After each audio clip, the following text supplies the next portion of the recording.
Hello everyone, my name's Nicky Croucher and today's blog on Whatever Networks is regarding Citrix Cloud Connectors and resource locations within the Citrix Cloud service. A resource location is a location in the world where you may have resources such as remote PCs or VDIs. Wherever your compute is where you would put a resource location. And then in a resource location, you would add a cloud connector. What we're going to do in this video is we're going to go through creating a cloud connector and connecting to it, the reasons why you should use an API and how we can automate that process, and what happens if you use user credentials and an API. This is my trial tenant. I'm going to create a cloud connector and then we're going to install that on one of our servers. So the first thing we want to do is just download the cloud connector. So there's our cloud connector. So we're going to just open that up. So I'm going to jump onto my Citrix Cloud Connector servers now. The first one, I'm going to have two, so I'm going to demonstrate how this works in both scenarios, okay? So the first thing I want to do is I'm going to access my cloud connector and I'm just going to run it, okay? So just quickly get access to that. We're going to call this one server 3 because it is actually called server 3. In my install folder, I actually do have all the files here. I'm just going to run this cloud connector. So Citrix Cloud comes up and it then does testing user connectivity. Once that's done, it's going to say sign in and install. Fair enough. So on this server 3, I'm going to sign in and install. So in order for me to do that, I need to put my credentials back in here and a two-factor code as well. So then the sign-in is successful, then we go back and it does the installation.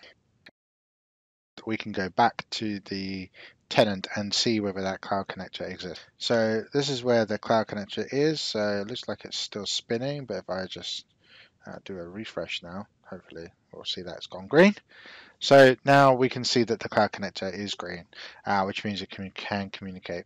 There are some options on the right hand side to run a health check, and that's just running a health check now.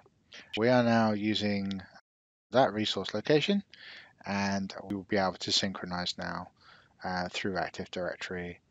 What happens if we want to create another cloud connector, but this time I'm going to use the API. So a few things that you need to know. First of all, to create an API, you need to generate some keys, and I go to Identity and Access Management. Now I'm going to need to create an API access key. Now I already have one in here, but I'm just going to delete this one because I deleted everything related to it. And I'm going to just put a new one called test. So just type in test there and then hit create. Now the custom ID is this number here, okay? And that's what we're going to need to use in the parameter. First of all, let's just create test. Okay, so you can download this, which I will do, but also you need to copy these things. So what we're going to do is we're going to take the first ID, I'm going to copy that, and then I'm going to flip back to the server that I wanted to. So in here I have this JSON file that has all the configuration that I need.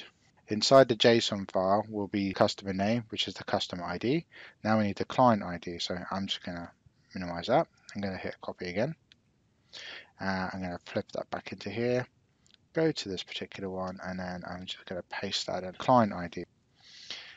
So you get the idea. We go in here and we copy the secret, we flip back to our server, we put the secret in. After that, we need to get a resource location. So this resource location is no longer valid. I'm just going to put some zeros there. And I'll show you that where we go back to our resource location to grab that. This means that when we build this particular cloud connector, it will go into that resource location.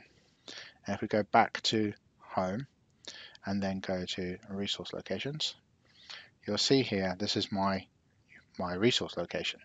So if I click on the ID there, I can then copy this ID.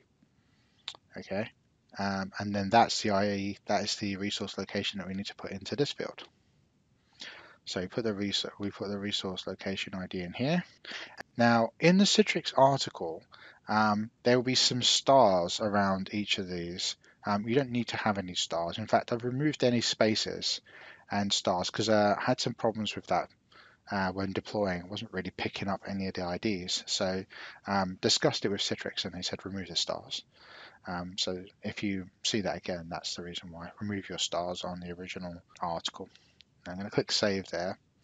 And then what we need to do is actually run this from the command prompt. But we need to run this as an administrator. Okay. So I'm already an administrator on this box, so that shouldn't be too much difference, and I don't have to put any other credentials in. So I need to go to that folder, which is cd install.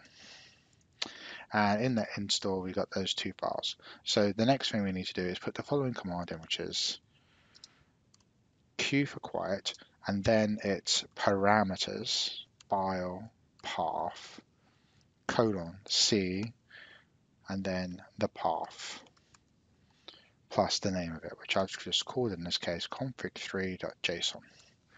Okay, that's the executable command that you need. So let's run this now and see whether that adds into the resource location. And that might take a few minutes, but while we're waiting for those few minutes, I also want to show you the location of the log files. So yeah, it's app data local temp Citrix logs cloud services setup, and in here you can see there's some files that have been created. Okay, if you see the first one here, this is the initial log, and then all the others are followed by that. So we just click on that there, and you can then see whether that worked okay. Looking by the fact that there's other log files, that looks like it would have been worked okay, but you can just scroll down to see if there's any reason. You see the exit code 0, that kind of means that it worked.